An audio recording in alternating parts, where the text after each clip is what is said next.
warahmatullahi wabarakatuh. Perkenalkan, nama saya Nabila Hafijah dari Universitas Islam Negeri Araniri, Fakultas Tarbiyah dan Keguruan, Prodi Pendidikan Agama Islam.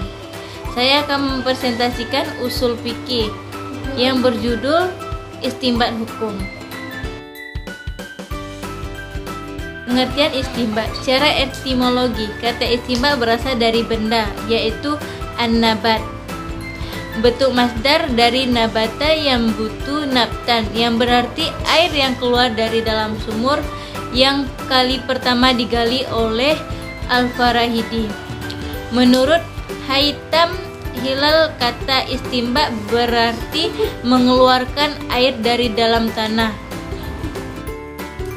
Metode istinbat. Sebagaimana dijelaskan sebelumnya bahwa istinbat merupakan usaha untuk mengeluarkan hukum dari Al-Quran dan As-Sunnah, sedangkan Al-Quran dan As-Sunnah sebagai dalil ilmu Islam yang asasi dalam menunjukkan hukum menggunakan berbagai cara.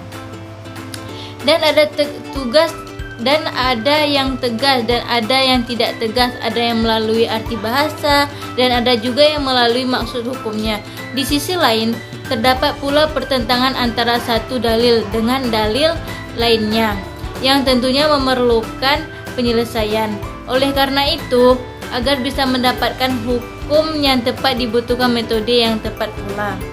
Dan para ulama usul fikih telah membahas dan merumuskan metode-metode yang dapat digunakan untuk melakukan istinbat hukum dari Al-Quran dan As-Sunnah. Pendekatan istinbat hukum dari sisi kebahasaan. Dalam istinbat hukum dengan pendekatan kebahasaan, hal pertama yang mendapat perhatian dari para ulama usul fikih adalah pengertian lafaz dalam kaitannya dengan posisi lafaz di dalam kalimat. Untuk melanjutkannya, pembahasan tentang lafaz melebar sampai pada akhir lafaz dengan melihatnya dari berbagai sisi. Oleh karena itu, ulama usul fikih pada periode klasik telah membahas tentang keberadaan lafaz dan maknanya secara panjang lebar dalam kitab-kitab mereka. Lafaz dilihat dari sisi makna yang diciptakan atau secukupnya.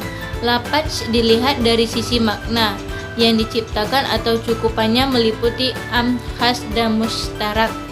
Am menurut ulama usul fikih periode klasik adalah lafaz yang maknanya mencakup dua hal dan seterusnya. Sedangkan menurut jumhur ulama usul am adalah lafaz yang diciptakan untuk menunjukkan pengertian umum sesuai dengan pengertian lafaz itu sendiri tanpa dibatasi dengan jumlah tertentu.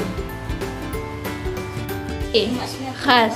Lafaz khas adalah lafaz yang dibuat untuk menunjukkan kepada sesuatu yang terbatas jumlahnya, mencakup segala sesuatu yang bisa diterapkan kepada atau diterapkan kepada individu tertentu.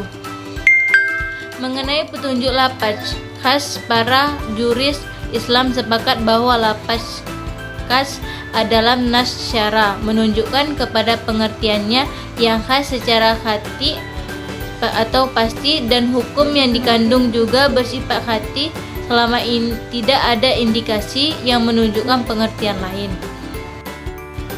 Sesuai dengan pengertian lafaz khas sebagai lafaz yang menunjukkan makna yang khusus.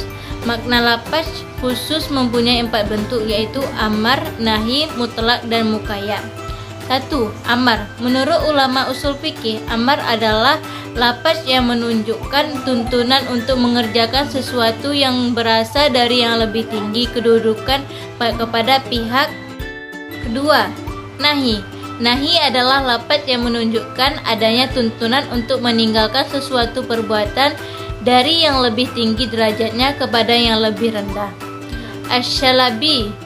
Pada dasarnya, antara nahi atau larangan dan amar atau perintah adalah sama-sama perintah.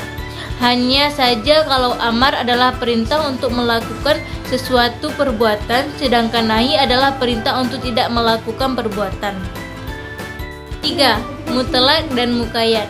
Mutlak adalah lafaz yang menunjukkan satu makna dari beberapa satuan yang menjadi cukupannya, tanpa adanya ikatan yang terpisah secara lafzi, sedangkan muqayyad adalah lafaz yang menunjukkan satu makna dari beberapa satuan yang menjadi cakupannya dengan disertai ikatan yang terpisah secara lafzi. Menurut Al-Hamidi, mutlak adalah lafaz yang menunjukkan makna yang jelas, tanda dukungannya suatu sifat atau keterangan tertentu.